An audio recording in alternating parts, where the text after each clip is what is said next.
one of the four kings who ruled the world, the destroyer of the Temple of Suleyman and Jerusalem, the nightmare of the Jews, the king of Babylon, Nebuchadnezzar.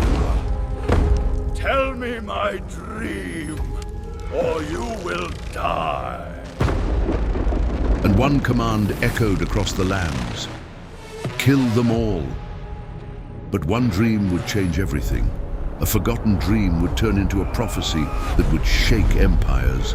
And there was a man who stood against it, Daniyal alayhisselam. And a secret, hidden under the ground for thousands of years, lost and revealed again in our time, so much so that his name still appears today, even in films like The Matrix. You will witness the mysterious story of Nebuchadnezzar and Danyal alayhisselam. You are on Religious Story TV. We continue our Islamic history series. Subscribe to the channel so you don't miss it. Like the video and write in the comments where you're watching from. If you are ready, let's begin. History sometimes darkens with the name of a single man. And when Babylon is mentioned, one of the most frightening names rising from that darkness is this: Nebuchadnezzar. Known in Islamic sources as Nasr, this king was not only a ruler, he was one of the four great rulers who dominated the world. Two of them were believers and two were disbelievers. The believers were Suleyman alayhisselam and Zulkarnain. The disbelievers were Nimrod and Nebuchadnezzar. So the man before us was not an ordinary king. Nebuchadnezzar was not only powerful on the battlefield, he was also an architect who turned Babylon into a magnificent center. The hanging gardens of Babylon, nourished by the waters of the Euphrates, are remembered in his time. With its temples, palaces, armies, and cities, Babylon became one of the most dazzling centers of power of that era. But behind this greatness there was blood, fear, and zulm. He was a ruler who burned and destroyed cities that did not obey him, crushed those who refused to bow to him, and punished without mercy those who did not submit to idols. And one of the most important places he turned his eyes to was Jerusalem. But in this story, there was not only a tyrant king, there was also a society slowly preparing its own end, the children of Israel.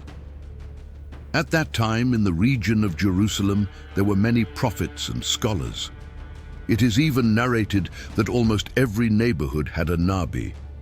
But instead of listening to the warners sent to them, the children of Israel began to oppose them. They were killing their prophets unjustly, murdering scholars, changing the limits of the religion, and making sins ordinary.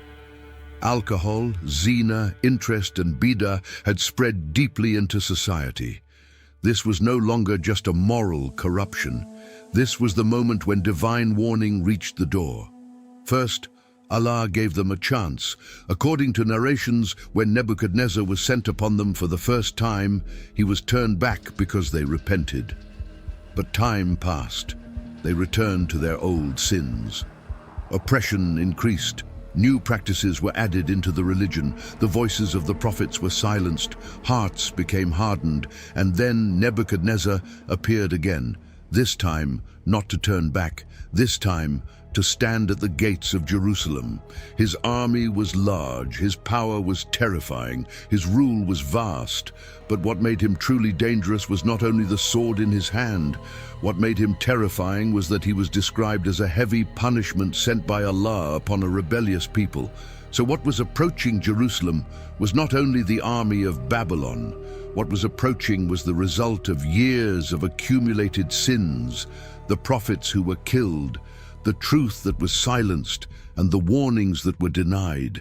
And now the doors were closing because Nebuchadnezzar had risen, and Jerusalem, unaware of the coming storm, was walking toward its own end. Jerusalem. Once it was the city where prophets walked and revelation echoed. But like every city, it changed. The children of Israel were disturbed by the prophets sent by Allah, because truth is heavy for the human ego. And to escape this burden, They chose the most dangerous path, to silence the truth. At first, the children of Israel began by rejecting, but when that was not enough, they went further until they reached the point of killing the prophets. One of the first major breaking points was the killing of Shaya alayhisselam. This was not just a murder. This was a war declared against divine warning. After this event, returning back became very difficult. Allah gave them one more chance. Another prophet was sent, Irmiyah alayhisselam. The mission of Irmiyah was clear: to remind them of what they had done, to tell them about the blessings they were given, and to warn them about the coming disaster. According to the narrations, Allah addressed Irmiyah: "Your people have gone beyond limits. Remind them of the blessings I gave them. Tell them about their sins. Call them to obey me." Irmiyah went. He spoke. He warned. But nothing changed. They did not listen to him. They rejected him. Then they beat him. They put him in chains. At that point, it was no longer just about sin. This was open rebellion. This process continued for 3 years. Nothing changed. Sins increased, warnings decreased, revelation began to stop. And the most dangerous part was this: the society started to see what they were doing as normal. This is how destruction begins, not suddenly, but slowly, by rotting from the inside. Finally, that moment came. The warnings were over. Now, not words, but consequences would speak. One day, Irmiyah alayhisselam went up to the walls of Jerusalem. Do you know what he saw below? An army, but not an ordinary army. More crowded than a swarm of locusts. This was the army of Nebuchadnezzar. 600,000 banners, countless soldiers, an unstoppable force. The king of Jerusalem ran to Irmiyah in fear. Allah had promised us. He would protect us. But this time the situation was different, because this time the problem was not the enemy. The problem was inside. And while Irmiyah sat on the walls and looked at the armies, he said, "You have such a Lord that this world is nothing for him." But this was not a statement of salvation. It was the silent acceptance of the coming end. Because there was no return anymore. The door of repentance had closed. The blood of the prophets would now be accounted for, and Jerusalem was about to face the destiny it had prepared with its own hands. The silence that fell over Jerusalem was a sign of the coming disaster. Outside the city walls, there was an army stretching to the horizon. This was not just a military force. This was a destruction coming as the result of years of accumulated sins, denial, and the blood of prophets. At first, the people of Jerusalem thought this was a temporary threat. Warnings had come before, repentance had been made, and disasters had been turned away. They hoped the same would happen again. But this time was different, because there was no change anymore. Sins had become habits, and warnings were completely ignored. The prophet Irmiyah alayhissalam made dua, but this was not a dua for salvation. This was a dua of surrender to divine justice. He asked that if this people were upon truth, they should be saved, and if not, they should face the end they deserved. After the dua, events unfolded very quickly. A lightning bolt came down from the sky and struck Masjid Al-Aqsa. According to the narrations, the doors of the sanctuary sank into the ground, and a great shaking spread through the city. This was the beginning of the destruction. Nebuchadnezzar no longer waited. He gave the command to his army. Jerusalem was surrounded. The city was completely encircled, and those inside had nowhere to escape. Then the attack began. When the Babylonian army entered the city, there was no real defense left. The resistance was short, because this was not a battle. This was an end.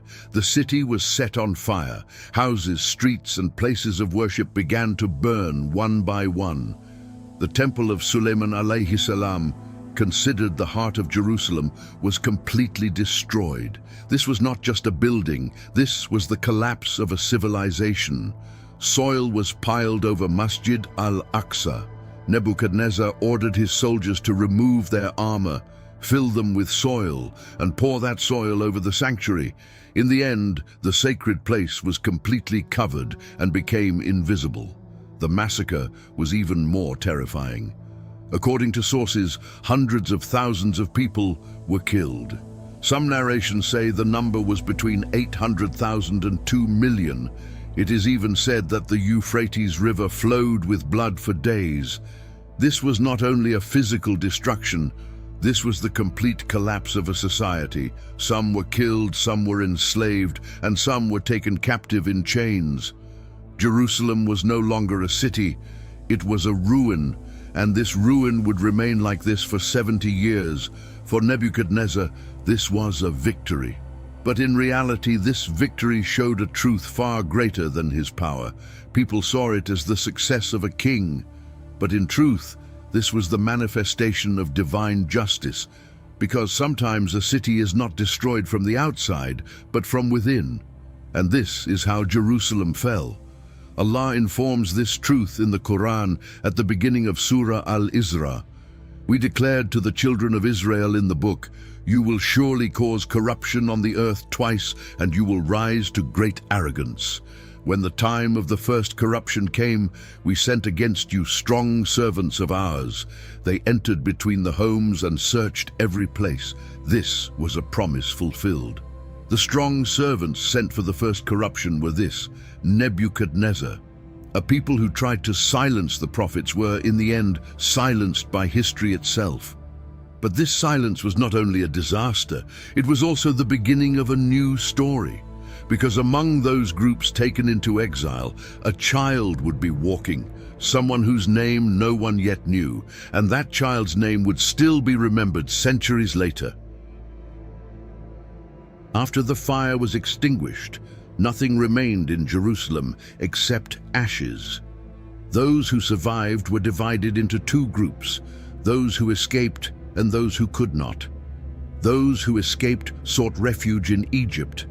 Those who could not escape knelt before the soldiers of Nebuchadnezzar. And after that moment of kneeling, the freedom of a people who had lived free for centuries disappeared into history. Nebuchadnezzar, according to narrations, took 70,000 children captive. The governors of other regions, instead of asking for money in the distribution of spoils, demanded these children. Each governor received 4 children. 1/3 of all captives were taken as prisoners, 1/3 were made slaves, and 1/3 were killed on the spot. Whatever sacred items remained in Jerusalem, whatever valuable objects existed, all of them were taken to Babylon. The treasures of the Temple of Suleyman alayhisselam, the holy books, golden lamps, and symbols of rituals, all of them became the spoils of defeat. And then the Great March began. Thousands of children with their hands chained, feet covered in dust, and eyes filled with confusion were forced to walk toward Babylon. Behind most of them was a burning city. In front of them was a world they had never seen, whose language they did not know, whose gods they did not worship. It was a long and merciless journey. The weak fell on the road. The strong continued. When they reached Babylon, Nebuchadnezzar distributed the captured children among his commanders. His command was clear: take these children, teach them our language, make them adapt to our culture, and prepare them for service in the palace. They were placed in the rich houses of Babylon. Fine food was given to them, and wine was offered. The goal was clear: to melt them into the system and assimilate them, to cut them off from their identity, their belief, and their memory.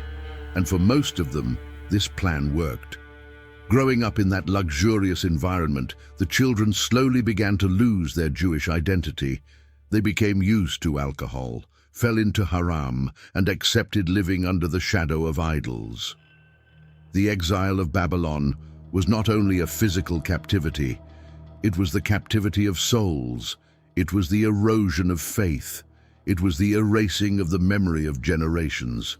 And the first corruption that Allah had informed about was completed in this way. The walls were destroyed, the sanctuary was ruined, and the people were scattered in every direction. One of the darkest pages in the history of the children of Israel was being written. But within that group of exiles, among that crowd, there was a young boy whose name was not yet known. He was around 14 years old, from a noble lineage, a descendant of Dawood alayhisselam. Yes, he was captured. Yes, he was chained like the others. But there was something that made him different. No one realized it yet. Maybe not even himself. Allah had already decreed something for him long before he was born, even when his family left him in the forest. And the time of that decree was approaching. Some lives come under threat before they even begin. It was around 605 BC, in Jerusalem, in a noble family of the kingdom of Judah, a child was born, descended from Dawood alayhisselam. The baby was healthy and beautiful. The joy of the parents had not yet fully settled in their hearts when a fear reached their door. Because that night, it was not only their child who had been born, and a message was coming from Babylon. According to narrations, Nebuchadnezzar had seen a dream in a deep sleep days before. In his dream, he saw that a male child from the children of Israel would one day shake his throne and end his rule. As soon as he woke up, he raised the palace into alarm. He gathered the priests, magicians, and advisors.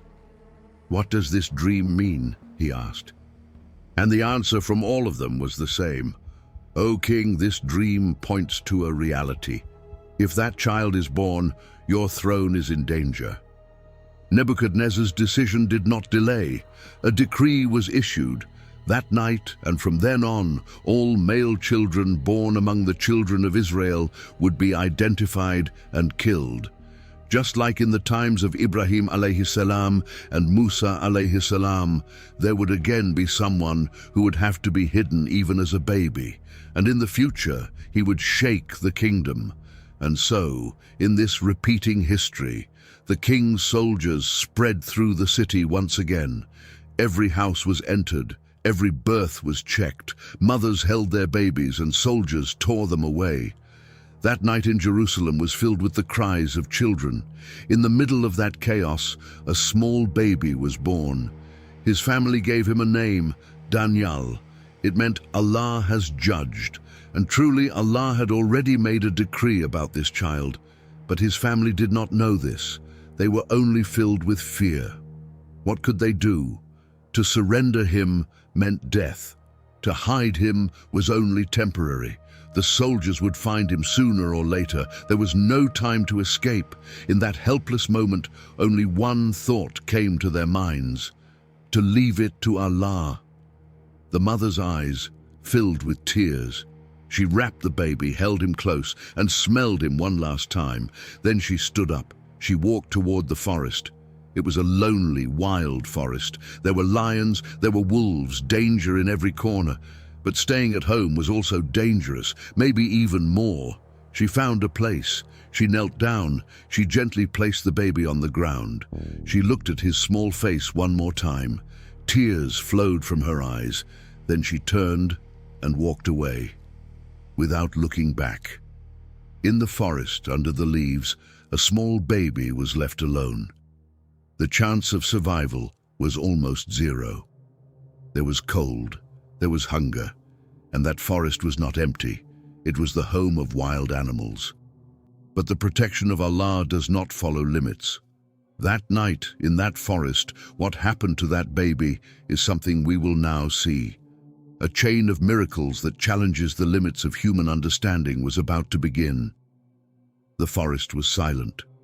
Moonlight filtered through the leaves and fell on the small body lying on the ground. The wind was blowing. From afar, the howl of a wolf was heard, then another sound, closer, heavier, the sound of paws. First, a shadow appeared in the darkness. Then two shadows, two lions, large and powerful, their eyes shining in the dark. One male, one female. Step by step they came closer. The air became heavy with silence. It was as if all the sounds of the forest had stopped, as if all creation was holding its breath. The lions came next to the baby, and they stopped. They did not attack. They smelled him. They walked around him. They continued to smell him. And then those two great wild lions lay down next to that small, helpless, abandoned baby, but gently they would guard him. This is how the protection of Allah appeared. Not claws, but warmth. Not teeth, but softness. Not death, but life. According to narrations, Danyal alayhisselam grew for a time under the protection of these lions. The female lion fed him, the male lion protected him. All the dangers of the forest stayed away because of them. No predator came close. No harm touched him. Think about it for a moment. Great prophets come with great tests. Musa alayhi salam was placed in the river at birth, and Allah carried him to the palace of Pharaoh. Ibrahim alayhi salam was thrown into the fire, and Allah made the fire cool and safe for him. Yusuf alayhi salam was thrown into a well, and Allah raised him from there to the throne of Egypt. And Daniyal alayhi salam was left in the middle of a wild forest among lions. Allah entrusted him to the mercy of the strongest predators. This was not a coincidence, this was a sign, because later in his life, lions would appear before him again, but that time he would be inside a pit, without chains, alone, and without protection. And those lions would recognize him again. Days passed, weeks, months. Daniyal alayhi salam grew in the forest. After some time, a shepherd noticed him. He was shocked. Who was this child? Where had he come from? He secretly took him and began to raise him. In this way, Daniyal alayhi salam slowly returned among people. He learned about the world, and not long after, he returned to his people. But when he returned, the city he found was not the one he had been left in. Jerusalem had burned, its people were scattered, and the great caravan of exile was about to depart. He was around 14 years old. The burden of prophethood was not yet on his shoulders, but in his heart there was something that other children did not have. It was silent, deep, and unshakable. Chains were placed on him as well. He had now become one of the captured children of Israel, and he joined the caravan. As he took his first step toward Babylon, it is not known whether he remembered that forest, those lions, those nights he had left behind. But Allah remembered, and in the future, in a much darker pit, the miracle of that forest would happen again. Babylon was an overwhelming city in every way. When you entered through its gates, the first thing that struck you was its size. Massive walls, towers rising toward the sky, idols standing in every corner. The streets were crowded, the markets were loud, and the palace was so large that a person could get lost inside it. And every morning, in the middle of all this greatness, one ritual was repeated: submission. To live in Babylon meant to bow down to the gods of Nebuchadnezzar. This was more than an obligation. It had become like breathing, a habit. No one questioned it, no one dared. And into this city, thousands of chained children from the children of Israel were brought once again. But among them, there was a young man who was different from everyone. Daniyal alayhi salam rejected everything placed before him. He did not drink wine. He did not touch food that went against the Sharia of Musa alayhi salam. His masters were surprised. "Why don't you drink this wine? Why don't you eat this food?"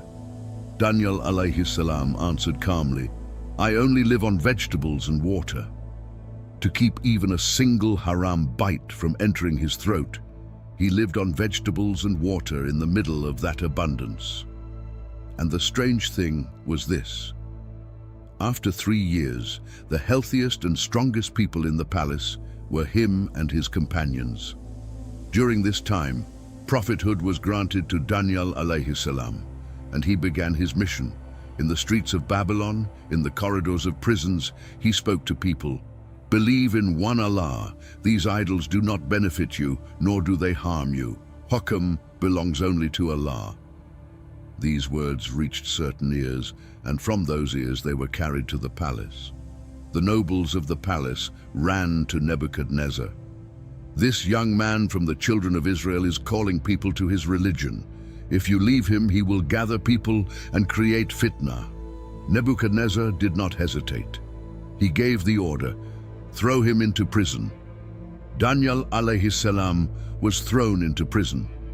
With him were his 3 close companions, Hananiah, Azariah, and Mishael. The 4 of them stayed together in that dark, damp place. But the prison did not break him. On the contrary, his iman became even stronger. As days passed, the prison guard noticed something strange. There was an indescribable light on this young man's face. In his behavior, there was an unshakable dignity. In his words, a deep weight. So much so that the guard, who was supposed to be his executioner, began to admire him. This connection would play a very critical role in the coming days. And at that very time, something was happening in the palace of Babylon. Dark circles had formed under the eyes of the mighty Nebuchadnezzar. He could not sleep. Day and night there was a heavy, dark feeling eating away at his mind. He had seen a dream, but he could not remember what he had seen. Only that overwhelming feeling remained, silent, dark, suffocating. The man who ruled the world had become a prisoner of his own dream. And the solution to this captivity was waiting in that damp prison, behind iron bars. Look at the great hall of the palace. Dozens of priests, magicians, scholars, and dream interpreters were lined up. All of them were wearing their finest clothes in their most prepared state, because the king had called them. And when the king calls, not coming means death. Nebuchadnezzar was sitting on his throne. His face was tense, his eyes were tired. He had not slept for days. He had seen a dream so deep, so shaking that when he woke up, his heart was still beating hard. But the content of the dream was like a fog in his mind. No matter how much he tried, he could not remember it. Only that heavy, suffocating feeling remained. He broke the silence of the hall himself. "I saw a dream, but I forgot it. You will tell me what that dream was, and you will interpret it." The hall froze. The priests looked at each other. No ruler in the world had ever asked for something like this. How could a dream be interpreted without being known? In the past, they could lie, no one could check, but now they had to know something that was not even remembered. This was impossible. One of them stepped forward and spoke with a trembling voice. "O king, if you tell us your dream, we can interpret it. But we cannot know a dream you do not remember. There is no such thing in the knowledge of magic." Nebuchadnezzar's eyes narrowed. His voice was cold.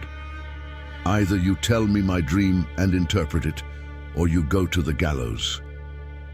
Panic spread through the hall. The priests began whispering. They looked at each other in desperation. None of them had an answer, because this was truly impossible. This demand was far beyond the limits of wisdom, magic, or knowledge. Nebuchadnezzar waited. No answer came. He ordered the first priest to be executed, then another, then another. It did not stop. With every passing hour, the air of the palace became heavier. This terrible news quickly spread to every corner of the city. Traders in the market heard it. Children in the streets heard it. And that news also slipped into the cold iron bars of the prison. The moment Daniyal alayhisselam heard it, he turned to the prison guard. There was no fear on his face, no panic. His voice was completely calm. "I have a request. Send a message to the king. I can tell his dream and interpret it." The guard hesitated at first. This was a dangerous offer. If the king was disappointed, not only that young man, but everyone connected to him could be in danger. But when he saw that unshakable calm in the young man's eyes, something changed inside him. The message went from the guard to the palace, and from there to the vizier. When the vizier told Nebuchadnezzar, he was surprised. A prisoner? A young man from the children of Israel? Would a captive do what the priests could not? He found it suspicious, but he had no other option. He gave the order, Bring him." The massive doors of the palace opened for Daniyal alayhisselam. Behind him was the darkness of the prison. In front of him was one of the greatest tests in history. When you stepped into that massive hall of the palace, the first feeling was smallness. The ceiling stretched toward the sky. The columns were many times taller than a man. The walls were covered with decorated gold. And at the end of that long hall, sitting on his throne, was the man who could control the lives of thousands, burn and destroy cities, and shake the whole world, Nebuchadnezzar. In this palace, thousands of people bowed to him every day. It had become more than a rule. It was like breathing, a habit. No one questioned it, no one dared. Daniyal alayhisselam entered. All eyes were on him, filled with curiosity and fear. The most powerful men of the palace became tense. Hands moved toward swords, and Daniyal alayhisselam stopped. He did not bow. A murmur rose in the great hall. Whispers mixed together. Soldiers stepped forward. The king frowned, and his voice echoed against the stone walls. "Why do you not bow?" At that moment, everyone held their breath, because a wrong answer meant death. Daniyal alayhisselam stood firm. He raised his eyes and said words that would be remembered. "I have a Lord who gave me knowledge and wisdom. He commanded me not to bow to anyone but him. If I bow to anyone else, I fear that he will take away the knowledge he gave me and destroy me." A deep, cold silence fell over the palace. Nebuchadnezzar had seen many people in his life, warriors, commanders, priests, rulers, but he had never seen what was in this young man. This was not pride. It was not a challenge. It was pure, clear, unbreakable Iman. The king paused for a moment, then asked the real question, "Can you interpret my dream?" Daniyal alayhisselam began by mentioning Allah in the middle of thousands of idol worshippers. "All praise belongs to Allah, who created the heavens and the earth, who holds all wisdom and power, who gives knowledge to the learned, and who knows even the most hidden things. I can only do this by his will." Nebuchadnezzar grew impatient. "Get to the point," he said. Daniyal alayhisselam raised his head and spoke calmly. "In your dream, you saw a great statue. Its head was made of gold, its chest and arms were silver, its belly was bronze, and its legs were iron. Its feet were a mixture of iron and clay." The king froze. Even he could not remember it. How did this captive know? Daniyal alayhisselam continued, "While you were looking at it with amazement, a stone came down from the sky, a stone not made by human hands. It struck the statue and broke it into pieces. Then that stone grew and covered the whole earth." Nebuchadnezzar stood up. The dream was becoming clear in his mind like a flash of lightning. "True," he said, his voice trembling, "exactly like this. So what does it mean?" Daniyal alayhisselam began to explain. "You were shown the order of the great kingdoms in history. The head of gold represents your kingdom. You are the strongest among them. After you, a kingdom like silver will come, lower than yours. Then another like bronze, even lower. Then a kingdom like iron, strong but harsh. And finally, a time like iron mixed with clay, weak and divided. But the real message is this. That stone coming from the sky represents the final prophet that Allah will send in the last times, and the final book that will come with him. His religion will fill the earth, destroy all false powers, and this rule will never be broken until the day of judgment." The palace once again fell into a deep silence. Nebuchadnezzar looked at the young man for a long time. Then something rare happened in history. This proud man bent in front of everyone, in front of thousands of soldiers. He made a gesture of respect, a bow of honor, and said, "Whoever revealed this dream to you, he alone knows everything. I do not know, and these priests do not know. You have a great Lord." He did not believe. But in that moment, A crack formed in that stone-like heart. The doors of the prison were opened wide. Danyal alayhisselam was free, and not just an ordinary freedom. Nebuchadnezzar brought him into his closest circle, his most trusted group. He became the greatest advisor in the palace, but this peace would not last long. Peace did not last long in Babylon. As Daniyal alayhisselam gained respect in the palace, the discomfort around him also grew. The nobles of the palace began to whisper. They gathered in corners and said, "This man does not bow to our idols. He worships as he wishes. The people see him. They start asking questions. This cannot continue." They went to Nebuchadnezzar. Their words were calculated. "You praised his Lord, but do you know what the people think? The religion of our ancestors is being questioned. As long as you allow this man, people will begin to doubt our gods." At first, Nebuchadnezzar resisted. What he had seen was not something ordinary, but the pressure increased day by day. Finally, a plan was presented. "Build a great idol. Place it in the center of the city. Let us attach a horn. At a certain time we will sound it. Whoever hears it must bow to that idol. This way we will see who goes against it." Nebuchadnezzar liked the idea. A massive idol was built in the city square, 60 cubits tall and 6 cubits wide. At certain times, the horn was sounded. Thousands of people fell to the ground at once. Dust filled the air. But in the middle of that crowd, 4 people stood firm like strong trees, Daniyal alayhisselam and his companions. The palace officials ran to Nebuchadnezzar. "Do you see?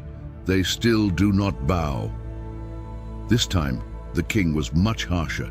He called Daniyal alayhisselam and his companions to his presence. His face was dark, his voice cold. "If you bow, you will live in peace. If you refuse, you will be thrown into a pit filled with burning fire."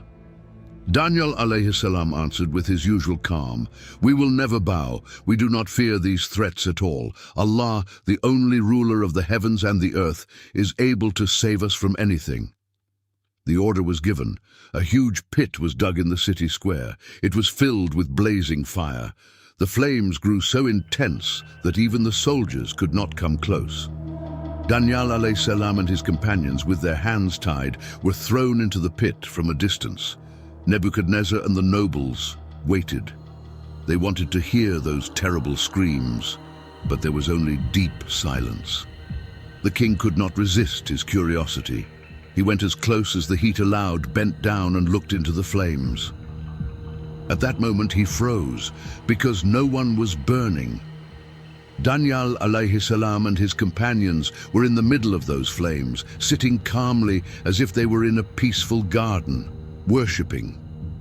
Their hands were untied. There was no scream, no pain.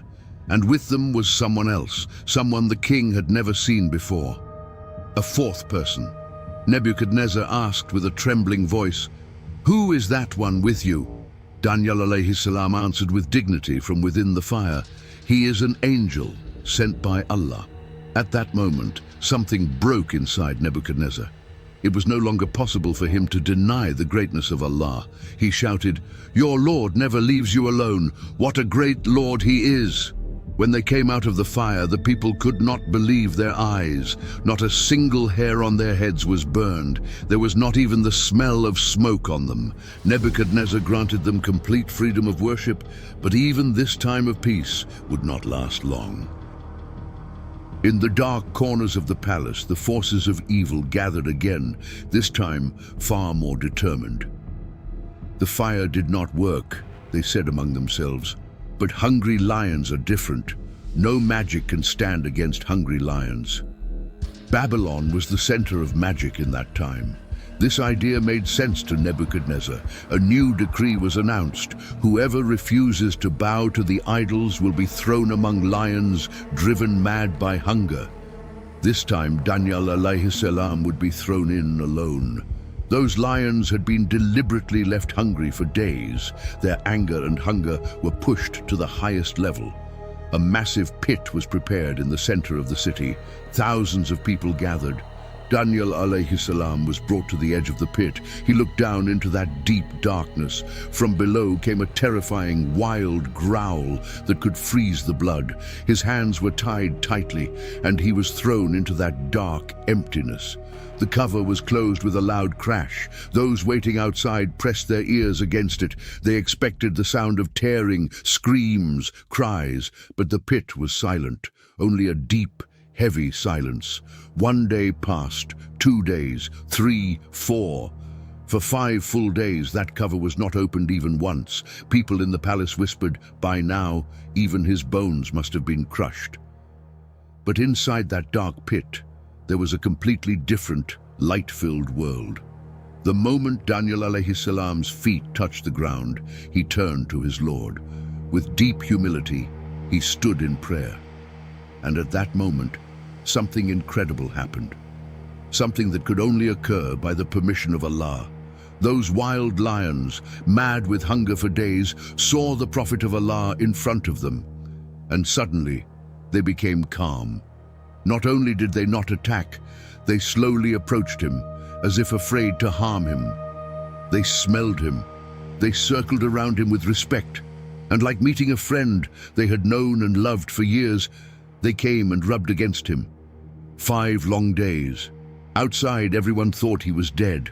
But inside the pit, under the protection of Allah, a calm and faithful servant was worshipping. Danyal alayhisselam became hungry. At that moment, far away in the lands of Jerusalem, revelation came to Ermiya alayhisselam. Allah commanded him, prepare food for Danyal and take it to him. By the power of Allah, Ermiya alayhisselam crossed great distances in moments and reached the top of that pit. He called down, who is there? Danyal alayhisselam looked up. It is me, Danyal. Ermiya alayhisselam introduced himself. Do not be afraid, O Danyal. Your Lord has sent me to you. At that moment, Danyal alayhisselam's whole body trembled. From emotion and submission, his voice became weak. With difficulty, he asked, my Lord, the Lord of all worlds, did he really mention my name? Ermiya's answer was clear. Yes, he mentioned your name directly and entrusted this food to me for you. That single sentence gave us strength that could carry the weight of worlds. It meant that Allah had known everything from the beginning, the narrow and dark pit, the lions waiting in hunger for days, the 5 days of loneliness. He had not left him alone in that deep darkness. He had mentioned his name directly. At that moment, tears flowed from the eyes of Danyal alayhisselam. From his lips came words of gratitude that would be remembered. All praise belongs to Allah, who never forgets his servant. All praise belongs to Allah, who answers immediately the servant who places all his hope in him. All praise belongs to Allah, who never leaves the one who seeks refuge in him to anyone else. All praise belongs to Allah, who always grants relief after patience. Ermiya alayhisselam came down. In that deep, dark pit next to the lions, the 2 prophets ate together. At the end of the 5th day, the heavy cover was opened with a loud sound. Nebuchadnezzar, the palace nobles, and the people gathered around the pit. With fear and curiosity, they looked inside. What they saw was beyond belief. The wild lions, expected to be mad with hunger for days, were lying calmly like gentle cats at the side. And Danyal alayhisselam, as if he had not been in that pit for 5 days but in a garden of paradise, was busy with his worship, free from all worry. Nebuchadnezzar turned to the palace nobles in anger and shouted so that it echoed on the walls of Babylon, "Look, his Lord never leaves him alone." According to narrations, Nebuchadnezzar bowed down that day with great amazement. He did not fully believe, but he bent before the greatness of Allah, and from that day on, he never harmed Danyal alayhisselam again. He warned the idol-worshipping nobles around him, "Do not bring me face to face with the Lord of this man again." The lions could not harm him. The burning flames had not touched even a single hair of his head. And now, in the dusty streets of Babylon, the name of Daniyal alayhisselam was spoken only with deep respect. After the second miracle, according to narrations, Daniyal alayhisselam left Babylon and went to Tarsus. At that time, Tarsus was going through very difficult days. There was drought, there was famine, people were helpless. According to sources, with his dewey, rain began to fall. The land became fertile, and the famine in the city started to end. This event completely changed how people saw him. He was no longer a stranger. He was hope. People gathered around him. They listened to his words. They loved him. They trusted him. There is a very important detail here. The strength of Daniyal alayhisselam was not an army, not a weapon, not a position. His strength was knowledge and iman, and this strength can sometimes be more powerful than the army of a king. Daniyal alayhisselam remained in Tarsus until the end of his life. He called people to the truth. He made dua. His blessing spread across the city, but now he had become very old. That strong body carried the weight of many years. According to narrations, he reached the age of 96. It is said that he smiled at the moment of his death, because death was not an end for him. It was the time to meet his Lord. For many years in the fire, among lions, in the depths of prisons, he had felt the presence of Allah. Now that closeness would be complete, with all veils removed. He gave his soul. But the story was not over yet, because there was still someone alive, Nebuchadnezzar. He had seen the miracles of the fire and the pit. Something inside him had broken, but his surroundings kept him away from Iman. Just as Haman kept Pharaoh away from belief, the idol-worshipping nobles of the palace kept Nebuchadnezzar away. After every miracle they came to him. Each time they planted new doubts. It is magic. It is trickery. You are being deceived. And Nebuchadnezzar chose to believe what was whispered into his ears, not what he saw with his own eyes. This choice slowly destroyed him from within. In narrations, a striking event is told about his end. Over time, his arrogance reached its peak. He came to a point where he saw himself above even a god, and Allah made him pay for this arrogance through one of the smallest creatures in history. Just as Nimrod was destroyed, Nebuchadnezzar was also destroyed by a mosquito.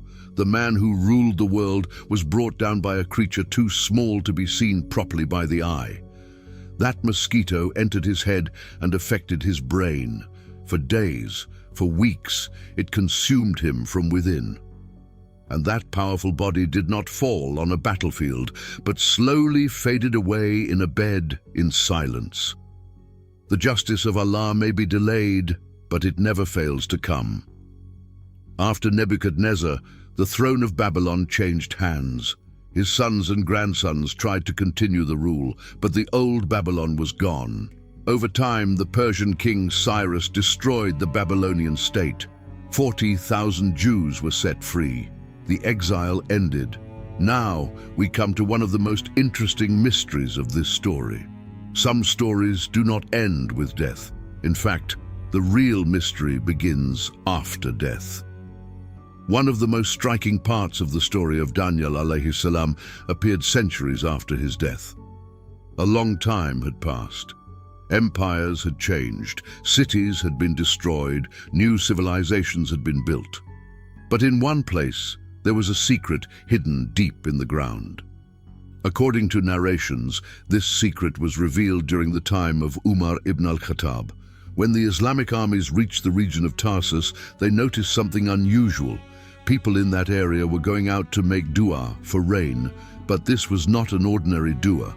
They were going to a grave and making dua there, and then rain would fall.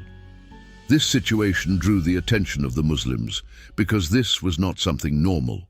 The matter was reported to Umar ibn al-Khattab. He ordered that it should be investigated. According to narrations, the one who took on this task was Ali ibn Abi Talib. An excavation was made, the coffin was opened, and inside there was a body that had not decayed. This was not an ordinary grave. According to sources, the body looked as if it had just been buried. Time had not harmed it. This caused great amazement at that time, but the most striking detail was the ring on his finger. On that ring, there were figures of 2 lions, and this detail revealed his identity, because it matched perfectly with the narrations that had been told. Ali ibn Abi Talib said that this body belonged to Daniyal alayhisselam, but an important decision was made because people had started to treat this grave as something sacred. They were turning it into a means. For this reason, the location of the grave was hidden. According to narrations, to protect it, the grave was buried deeper. In some reports, it is even said that water was passed over it so that its location would be completely lost.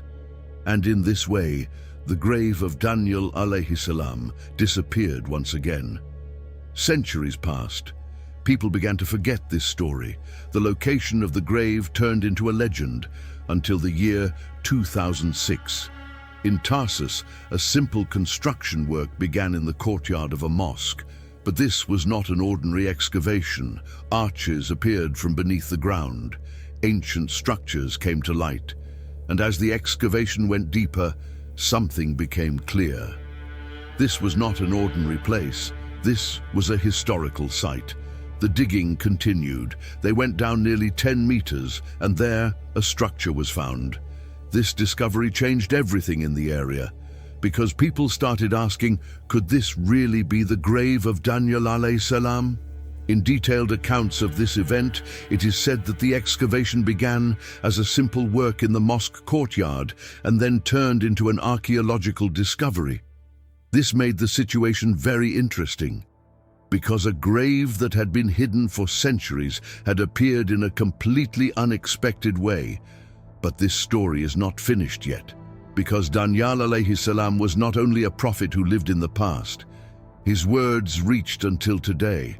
And now we come to the most debated part of this story, because Danyal alayhis salam did not only speak about his own time. Like other prophets, he also spoke about Muhammad sallallahu alaihi wasallam. Today, among the sacred texts of Christians and Jews, there is a section known as the Book of Daniel.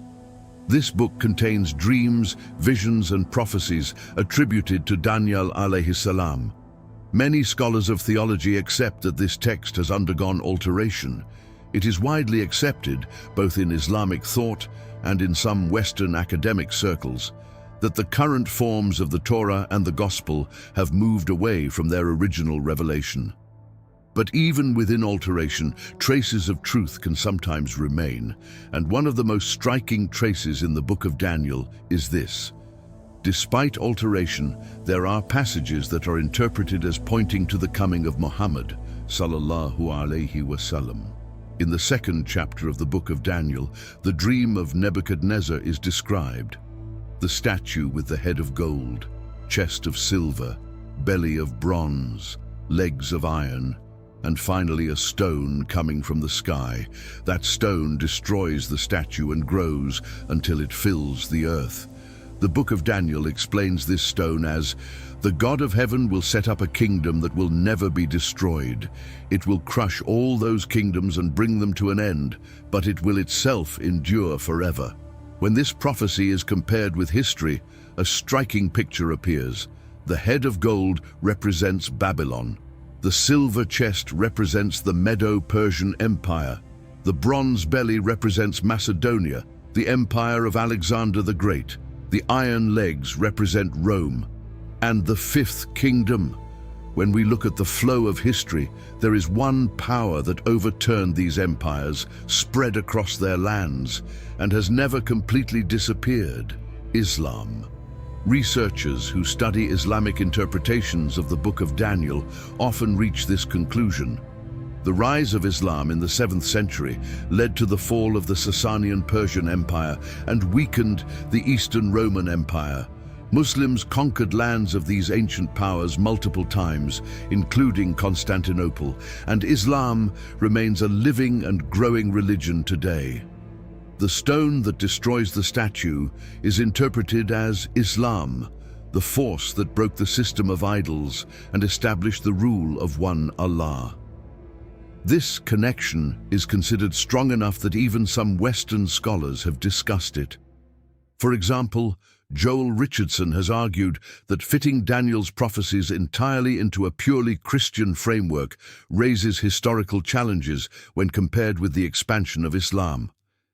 This shows that what was given to Daniyal alayhisselam was not only the interpretation of a dream, he was given a greater secret, the news of the final prophet, and that message remained hidden for centuries, waiting to be discovered within the pages of the Book of Daniel. It is also stated that the expression Ish Hamudot, a very beloved or desired man, mentioned in the Book of Daniel, shares a similar meaning root with the Arabic name Muhammad sallallahu alayhi wasallam. In Hebrew, the word Hamudot comes from a root that carries meanings like beloved, desired, or praised. Likewise, the Arabic name Muhammad comes from the root HMD, which means to praise, to be praised, or worthy of praise. And now we come to one of the most striking mysteries. The movie The Matrix, released in 1999, was not just a simple science fiction film. The directors, the Wachowskis, drew from very deep sources while creating it. Jewish and Christian scriptures, Gnostic philosophy, Kabbalah teachings, all of these were woven into the layers of the film. On the surface, you see action, but if you look deeper, you begin to notice that thousands of years of religious and philosophical symbols are brought together, and one of the most striking symbols stands right at the center. In the film, Morpheus commands a ship fighting for the survival of humanity. That ship moves outside the system, through the dark tunnels of the real world. The hope of humanity is inside that ship. The name of that ship, Nebuchadnezzar. The same Nebuchadnezzar, the king who destroyed Jerusalem, ruined the Temple of Suleyman alayhisselam, and took the children of Israel into captivity. One of the most feared names in history was given to a ship in this film, and that ship is destroyed at the end of the film. Coincidence? Why did the Wachowskis choose this name? Why Nebuchadnezzar and not something else? The film never directly explains it, but the choice is clearly intentional, because the film is full of deliberate symbolism from beginning to end. The main character is Neo, but his name is also an anagram. When rearranged, it becomes One, the Chosen One. In Jewish and Christian traditions, this concept is very familiar, the awaited Savior, the Messiah. Neo's story follows this pattern. He lives an ordinary life, then he is chosen. A great mission is placed on him. He dies and is reborn. He defeats the enemy. He saves humanity. This narrative reflects the life story of Jesus in a cinematic form. Christian symbolism is built into the structure of the film. In the movie, the last human city is called Zion. Zion is also a sacred name for Jerusalem in Judaism. It represents freedom and salvation for the children of Israel. The creators gave this name to the last hope of humanity. This is not random. It reflects a deep cultural memory. In the second film, Neo meets the creator of the Matrix. That entity is called the Architect. This concept is closely related to ideas found in Gnostic thought and Kabbalah. In Gnosticism, the material world is created by an imperfect being called the Demiurge, while the true spiritual world exists beyond it. In the Matrix, this same idea appears clearly. On one side, there is the artificial, deceptive world created by machines. On the other side, there is the real, raw, harsh, but true world. This dual structure reflects Gnostic and mystical traditions. So, on the surface, The Matrix is a science fiction film. But when you go deeper, you find a modern expression of Jewish mysticism, Christian symbolism, Gnostic philosophy, and ancient religious narratives. And at the center of all this, the ship chosen as the hope of humanity carries the name Nebuchadnezzar. That ship is destroyed. Some people interpret this as carrying a symbolic or emotional meaning, even suggesting ideas like reversal or judgment. But how this is understood is open to interpretation. If you like this kind of videos, subscribe to the channel, like the video, and see you in the next videos.